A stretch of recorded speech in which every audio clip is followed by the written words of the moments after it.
Anyone see a program? How does it happen? Now, people can disagree. I have my views, somebody else.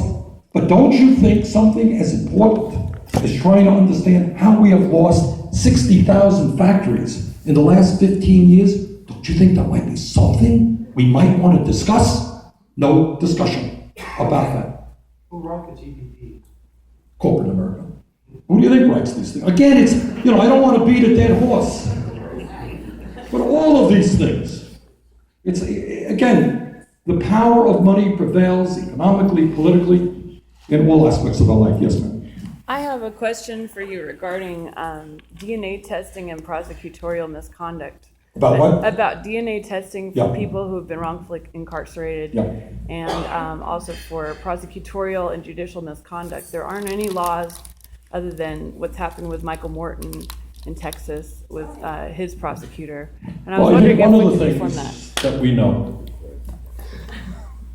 is, again, if you are poor, you're not going to get the legal. I mentioned before, that if you're up against Monsanto Corporation or some big company, they have dozens of lawyers, endless amounts of money. If you're poor, you're lucky to get a public defender who's often overworked and underpaid. That's the fact. And what we have learned is that a lot of people have been placed in jail and have, in fact, been executed unjustly. We're not guilty of the crimes that they were charged with, but they were unable to mount a significant defense. So we got to change it. If we believe in justice, we have to make sure that all of our people can get lawyers, good lawyers, regardless of their incomes. Including presidents who start false wars. Right. Justice for everyone. That's right. Right, sir? I have a question. We have vertical monopolies that... We have what? Vertical monopolies, which were just allowed a long time ago. Yet now we have something called the horizontal stable monopoly of healthcare. We have companies like United Healthcare, which basically caused a very good friend of mine to have a stroke by taking him off of his blood thinner for no reason. So I really... Well, there is a reason. It's not no I'm a very reason. vocal member of our progressive cause. Well, here's the we're working right now. I'm chairman of the subcommittee on primary health care.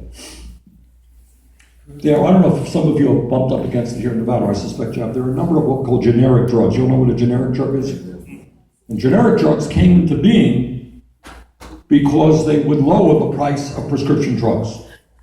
And in fact, played a very good role. But recently, there have been a number of generic drugs whose prices have gone up by 10 times. Why? Because they can do it. We are the only country in the world, in the major countries, that doesn't negotiate drug prices. Our drug prices are the highest in the world. But again, getting back to the point, except what? Except for VA. VA certainly does negotiate, yes. But as a nation, we don't. So it gets back to the issue of healthcare, which is a good example. Question. Here's a question, serious question, in which Americans disagree. Should healthcare be a right of all people? How many people think it should be? Okay. How many people think it should not be? Okay. Most Americans agree with you. The issue right now is that if you have the money, you can get excellent health care in America. If you don't have the money, you may not get any health care. About 40 million people have no health insurance. Over 40,000 people a year die because they don't get to a doctor on time. Meanwhile, we spend almost twice as much per person on health care as any other nation. Why?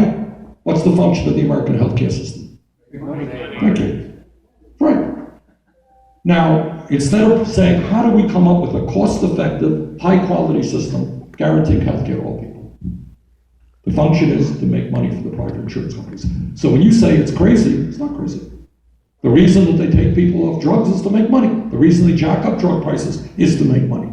It's not crazy, it's very rational. We have less than 19% reimbursement rate in the state of Right? Nevada. Yes, ma'am. My name's Addie. I'm with the Transport Workers Union. I just wanted to thank you. Thank you for bringing up transportation and infrastructure. But what can we do as workers to talk to our people and tell them this is why we need to vote? What can we do? Here's the issue. Transportation impacts everybody in a different way.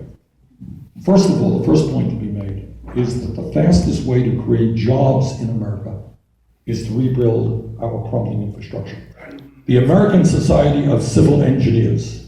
What a sexy title that is.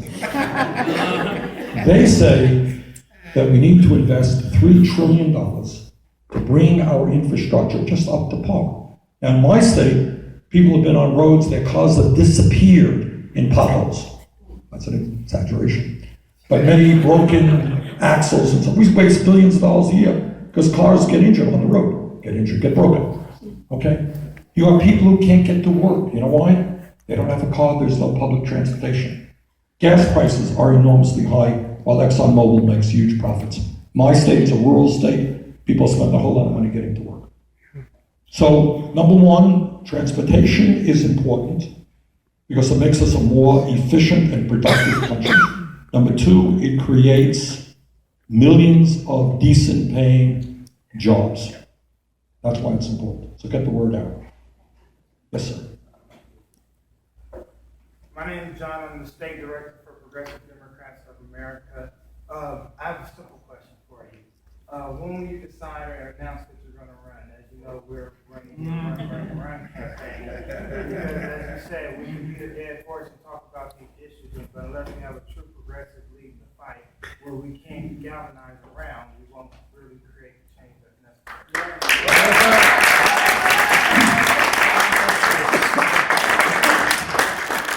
And I know that the Progressive Democrats have done a great job, and I appreciate that. And I see that beautiful T-shirt here. Stand up, show everybody the T-shirt here.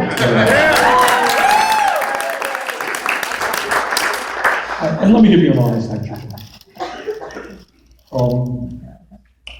I am the senator of the state of Vermont, and I love my state, and I'm very proud of my state. And my state, has done what no other state has done, gone outside of the Democratic Republican parties and so forth. If you run for president of the United States, that is very, very serious business. Why is it serious? It's serious because if you do it, you have got to do it well. Okay? Anybody who really comes before you and say, I really want to be president, that person is crazy. Because it is an impossibly difficult job. And you're going to get beaten the hell out of you the day after you get elected. Okay? Day before. And your family will get attacked. So it's a huge, it's not a small thing. So this is what I'm trying to figure out. I'm going to Iowa or New Hampshire here today. Is number one, if I do it, it has to be done well. Not for my ego, but for you. I believe that the issues that I have talked about here today represent what the vast majority of the American people believe. They're not crazy ideas, they're the ideas that most people believe. Can we mount, and we get the resources and the man and woman power to implement these ideas, to get people involved? If I were to run for president, do you know how much money the Koch brothers would spend? Do you know how much money the military-industrial complex, the drug companies, the private insurance companies, corporate America? Would be me, my wife being attacked, my kids being attacked. So before I do that, I have got to know, number one, is the message, is America ready for a candidate to take on the billionaire class in an agenda that works for working people? Now, in this room, it's true. But I want to break the bad news to you. Not everybody in Nevada agrees with everything I say. Or in America. All right? So we got to determine what kind of consciousness is out there. If I were to run, we would need an unprecedented grassroots who would do exactly what you're doing. Okay? Can we do that? Can we get millions of people involved in that? I don't know if we can. I can give a good speech, but I don't know if we can do it. Here's the second thing, equally important. And I'm the only, I think probably one of the few public officials who will tell you, is that no matter who is elected president of the United States, Bernie Sanders, anybody else, you have the best person in the world elected president. That president will fail unless there is the active involvement 365 days a year of the people. Okay? You want to raise the minimum wage? We bring 2 million workers down to Washington, D.C., who understand who's going to vote against them, who's going to go for them. We raise the minimum wage. Okay? You want to make college education affordable for your kids? We bring 1 million young people down there and say to the Republicans, sorry, you're going to make college education affordable, or we're going to throw you out of office. Now, that's easier said than done. Can we do that? I happen to have a lot of respect for Barack Obama, frankly. All right. But I have been probably more critical of him as an independent in the Democratic caucus than anybody else. Why? Because the one mistake he made, he ran in 2008, as you all know, he ran a brilliant campaign. One of the best campaigns ever run in American history. He brought young people in. He brought working class people in. He brought together a great coalition, did a great job. But unfortunately, the day after the election, he forgot about that coalition. And he thought sincerely, well, I can do it in Washington, D.C. I'm going to negotiate with the Republicans. They don't want to negotiate. They wanted obstructionism day after day after day. That's been what the Republicans are about. How do we stop legislation? I'll give you one example, and there are 100 examples. I'm chairman of the Senate Veterans Affairs Committee. A few months ago, February, I believe. I brought legislation forward which would have revolutionized veterans' benefits and health care in this country. The most significant piece of legislation brought forth in decades. Had the support of every major veterans organization in the country. And I thought, hey, we're going to win this. Who's going to vote against veterans? Got every veterans organization out there? Popular, sensible program. I got 2 Republican votes.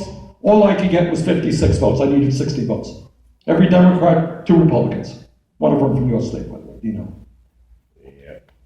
But the point is, I lost that vote with 56 votes, right? How do I make an offer to the Republicans that they can't refuse? And that is that people who vote against good legislation for veterans, for kids, for the elderly, for working families, they have to pay a political price.